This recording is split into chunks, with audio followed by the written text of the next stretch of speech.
और आज मैं क्लास 8 का इंग्लिश सब्जेक्ट शुरू करने जा रही हूँ और क्लास 8 का इंग्लिश, साइंस, मैथ हम पढ़ेंगे। तो क्लास 8 का सब्जेक्ट मैं शुरू कर रही हूँ। पहला चैप्टर साइंस का इंग्लिश का जो है वह है आई वंडर। ठीक है, क्या है बच्चों? पहला टॉपिक हमारा चैप्टर का आई वंडर। देखिए बच्चों, वंडर का अर्थ होता है उत्सुक होना। ठीक है, आश्चर्य होना। क्या होता है बच्चों? उत्सुक होना, किसी चीज के लिए आश्चर्य करना, इसका अर्थ होता है। Warmer, there are many things that we wonder at. Tell your class some such thing that you have often wondered at. ठीक है, there are many things that we wonder at, इसका अर्थ होता है बहुत सारे, मेनी थिंग्स, बहुत सारी चीजें। थिंग्स का मतलब है चीज, यानी कि बहुत सारी ऐसी चीजें होती हैं दैट वी वंडर एट, जिस पर हम आश्चर्य करते हैं या हमारे मन में उसके लिए उत्सुकता रहती है। टेल योर क्लास, टेल मतलब बताओ, योर क्लास तुम अपने क्लास में बताओ। Tell your class some such thing, तुम अपने क्लास में इस तरह की कुछ चीजें बताओ that you have often wondered at, जिससे तुमको आश्चर्य हुआ है। कभी भी आश्चर्य हुआ है किसी चीज को देखकर, तुम अपने क्लास में ये बात बताओ। तो चलिए हम लोग स्टोरी को पढ़ते हैं। सबसे पहले स्टोरी में मैं ये बताना चाहती हूँ आपको कि यह स्टोरी में एक छोटा सा बच्चा है। ठीक है, एक छोटा सा बच्चा है जिसे बहुत, हर चीजों को देखकर उसकी मन में बहुत सारे सवाल उठते हैं।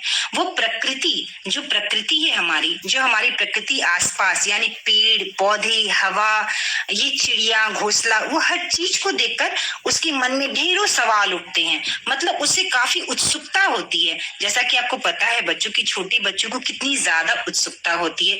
वो बात बात पर प्रश्न पूछते हैं, क्वेश्चन पूछते हैं अपने माता पिता से, अपने गार्जियन से, या अपने दोस्तों के बीच में बैठकर बातें करते, तो उनके बहुत ज्यादा उत्सुकता रहती है, बहुत ज्यादा प्रश्न करते हैं।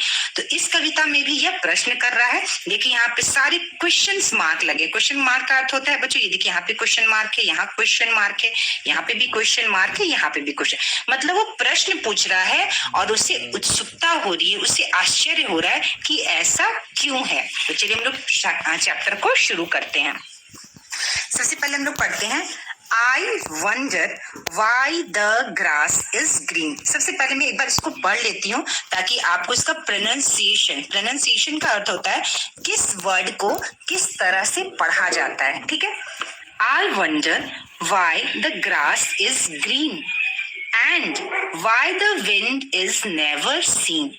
Who taught the birds to build a nest and told the trees to take rest? Oh, when the moon is not quite round। देखिए बच्चों, जब क्वेश्चन पूछते हैं तो थोड़ा उसका भाव अलग होता है, और जब सिंपल सेंटेंस बोलते हैं तो उसका भाव अलग होता है। जैसे यहाँ पर and why the wind is never seen, who taught the birds to build a nest, इस तरह से क्वेश्चन पूछे जाते हैं। यहाँ पर जो ओ है उसको थोड़ा सा, यहाँ पे देखिए कॉमा है, उसको थोड़ा सा रुक कर पढ़ना है। Oh, when the moon is not quite round, where can the missing bit be found, who lights the stars when they blow out and makes the lightning flash about, who paints the rainbow in the sky and hang the fluffy clouds so high? Why is it now, do you suppose, that dad won't tell me if he knows? ठीक है, देखिए यहाँ पे आया ना, question को किससे पूछना है, जिससे पूछना है तुम क्या कर रहे हो। लेकिन अगर सेंटेंस को बोलना हो तो हम दूसरे शब्दों में, उसका भाव अलग होता है। जब हम क्वेश्चन पूछते हैं उसका भाव अलग होता है। चलिए अब हम लोग इसका मीनिंग समझते हैं। I wonder why the grass is green। मैं उत्सुक हूँ या मुझे आश्चर्य है घास हरी क्यों है। ठीक है, वाई का अर्थ होता है क्यों, ग्रास घास, ग्रीन हरा। मैं उत्सुक हूँ क्यों, क्योंकि घास हरी क्यों है, या मैं आश्चर्य हूँ कि घास हरी क्यों है। एंड और Y the wind is never scene, wind का अर्थ होता है हवा, नेवर मतलब कभी नहीं, सीन मतलब दिखाई। कह रहा है और हवा क्यों नहीं दिखती है, क्या कह रहा है? And why the wind is never scene, और जो हवा है वह क्यों नहीं दिखती है? क्यों पूछा बच्चों? कि हवा उसे महसूस तो होता है कि जब हवा चलती है तो हमें महसूस होता है इस बच्चे को, लेकिन वह कभी भी दिखती नहीं कि हवा कैसी होती है। ठीक है, उसे आश्चर्य हो रहा है घास हरा क्यों है, क्योंकि उसको जहां जहां तक पेड़ पौधे दिखाई देते हैं, जहां भी घास दिखाई देता है, उसका सिर्फ एक ही रंग है, और वह कौन सा है? हरा। और इसके लिए उसके अंदर उत्सुकता है। हु टॉट, टॉट का अर्थ होता है बच्चों सिखाया। टॉट का अर्थ क्या होता है? सिखाया। नेवर का अर्थ क्या होता है? कभी नहीं। Who taught the birds to build a nest, build मतलब बनाना, तो कह रहा है हु मतलब कौन या किसने, किसने सिखाया बर्ड्स चिड़ियों को बिल्ड अ नेस्ट घोंसला बनाना। नेस्ट मीन्स घोंसला। तो कह रहा है कि जब चिड़िया घोंसला बनाती है तो वो तिनका तिनका लाती है, और तिनका तिनका ला ला के वो दूर दूर जाती है, तिनका लेकर आती है और पेड़ पर अपना घोंसला बनाती। तो बच्चा इस घोंसले को बनाते हुए देखता है और ये पूछता है कि आखिर इन चिड़ियों को घोंसला बनाना किसने सिखाया? And told the trees to take rest. Told मतलब बोला था या कहा था, तो कह रहा है और ट्रीज को यानी पेड़ों को किसने बोला था, किसने कहा था? टेक रेस्ट मतलब आराम करने को।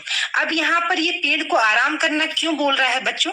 क्योंकि यहाँ पर देखिए इंसान को वो चलते फिरते देखता है, सूरज निकलता है, चांद निकलता है, चांद डूबता है, पौधे जो पक्षियां जो हैं वो उड़ते हैं, जानवर जो है वो चलते हैं, ठीक है, हवा भी चलती है, पानी भी बहती है, मतलब उसे हर चीज चलते हुए कहीं ना कहीं दिखाई पड़ती है, लेकिन ये पेड़ पौधे हमेशा एक ही जगह रहते हैं। तो ये कह रहा है कि किसने कहा था पेड़ों को आराम करने के लिए?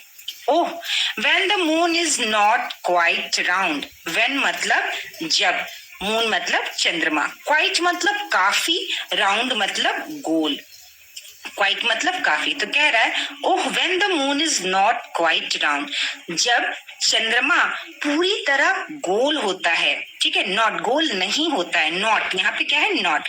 जब चंद्रमा काफी गोल नहीं होता है, पूरी तरह गोल नहीं होता है, where can the missing bit be found? Bit मतलब होता है बच्चों किसी चीज का टुकड़ा। तो कह रहा है कि वेयर, वेयर मतलब कहाँ, मिसिंग मतलब खोया हुआ या लापता। तो कह रहा है कि जब चंद्रमा पूरी तरह गोल नहीं होता है तब उसका जो टुकड़ा है, मिसिंग बिट मतलब उसका जो खोया हुआ टुकड़ा है, वह कहाँ मिल सकता है? कैन मतलब सकना या सकता, तो वह कहाँ मिल सकता है? फाउंड मतलब मिलना या पाना। तो कह रहा है कि जब चंद्रमा पूरी तरह गोल नहीं होता है तो उसका जो टुकड़ा है वो जो खो गया है, मिसिंग मतलब जो खो गया है, वह कहाँ मिल सकता है? अब देखिए बच्चों यहाँ पर क्यों ऐसी बात बोल रही है, ये बच्चा सोच रहा है क्यों? क्योंकि चंद्रमा जब निकलता है तो चंद्रमा पूरी तरह गोल होता है, फिर चंद्रमा का धीरे धीरे आकार छोटा होता जाता है, ठीक है। चंद्रमा का आकार क्या होता है बच्चों? एक जैसा नहीं रहता है, वो हमेशा छोटा होता है, फिर उसके बाद फिर वो धीरे धीरे बड़ा होता है। तो चंद्रमा जो छोटा होता है, जब उसका आकार देखता है कि चंद्रमा का जो आकार है वो इस तरह से हो गया है, तो उसको लगता है कि चंद्रमा तो पूरी तरह गोल होता है, और वो धीरे धीरे वो टूटता कटता चला जाता है, धीरे धीरे कटता चला जाता है। तो उसका जो टुकड़ा है चंद्रमा का, उसको लगता है बच्चे को कि वो खो जाता है, और लेकिन वो जो टुकड़ा खो गया है तो वो कहाँ मिल सकता है? ये से बच्चे के मन में सवाल उठ रहे हैं, वो उत्सुक हो रहा है। Who lights the stars when they blow out? blow out का अर्थ होता है बच्चों बुझना, ठीक है। तो कह रहा है who कौन, lights the star मतलब तारों को कौन चमकाता है या प्रकाशित करता है, मतलब जो तारे हैं उसको देखने से कैसे वो चमकता है तारा, उससे रोशनी हल्की हल्की लगती है कि रोशनी निकल रही है। तो कह रहा है कि इन तारों को कौन प्रकाशित करता है? व्हेन दे ब्लो आउट, जब वो बुझ जाते हैं, ठीक है। तो कभी कभी उसे जो है आसमान में तारे दिखाई देते हैं, और कभी कभी आसमान में तारा दिखाई पागल है तू, हाँ? काय करलो ना? और काय करला? बोलली ना काढलं तर काय करलं? कडे बोला पण मला काठी होती बोल ना बोला